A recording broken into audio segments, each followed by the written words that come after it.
헌법재판소가 한덕수 총리의 탄핵 소추안을 기각했습니다. 8명 가운데 5명이 기각 의견을 밝혔습니다만 주요 쟁점에서는 엇갈린 입장도 보였는데요. 네, 자세한 내용은 취재기자 연결해서 알아보겠습니다. 한채희 기자 전해주시죠. 네, 헌법재판소가 한덕수 국무총리에 대한 탄핵소추안을 기각했습니다. 지난해 10월 27일 국회 측이 한 총리의 탄핵소추안을 접수한 지 약 3개월 만의 결론입니다. 재판관 8명 가운데 5명이 기각, 2명이 각하, 그리고 1명이 인용 의견을 내면서 최종 기각 결론이 나왔지만 의견이 나뉘는 모습을 보였습니다. 최근 탄핵 사건들에선 대체로 만장일치 결론을 내린 헌재지만 한 총리 사건에서는 쟁점별로 입장이 크게 엇갈린 건데요. 문영배 헌재소장 권한대행을 비롯해 기각 의견을 낸 5명의 재판관들은 한 총리가 특검법 제2요구권 행사로 수사를 지연시키고 한동훈 당시 국민의힘 대표와 공동 국정 운영 체제를 꾸리려 시도한 점 등에 대해서는 헌법이나 법률 위반에 해당하지 않는다고 봤습니다. 또 한 총리가 비상계엄 선포에 절차적 정당성을 부여하기 위해 국무회의의 소집을 건의했다는 점에 대해서도 증거가 불충분하다고 봤습니다.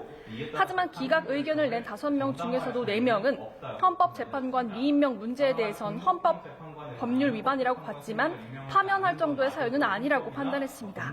그 밖에 정계선 재판관은 인용을, 정영식 조원장 재판관은 기각 의견을 냈는데요. 정 재판관은 재판관 미임명과 특검법 제2요구권 행사 등이 중대한 헌법 위반이라며 한 총리가 파면돼야 한다고 봤고, 정영식 조원장 재판관은 탄핵소추안 의결 정족수가 총리가 아닌 대통령이 기준이어야 한다며 각하를 판단했습니다.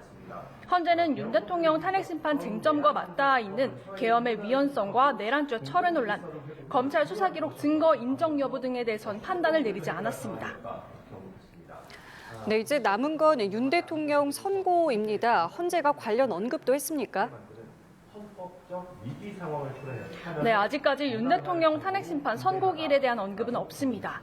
헌재는 아직도 윤 대통령 사건을 두고 평의를 진행 중이고 인용이나 기각, 각하를 결정짓는 판결에 도달하진 않은 것으로 보입니다.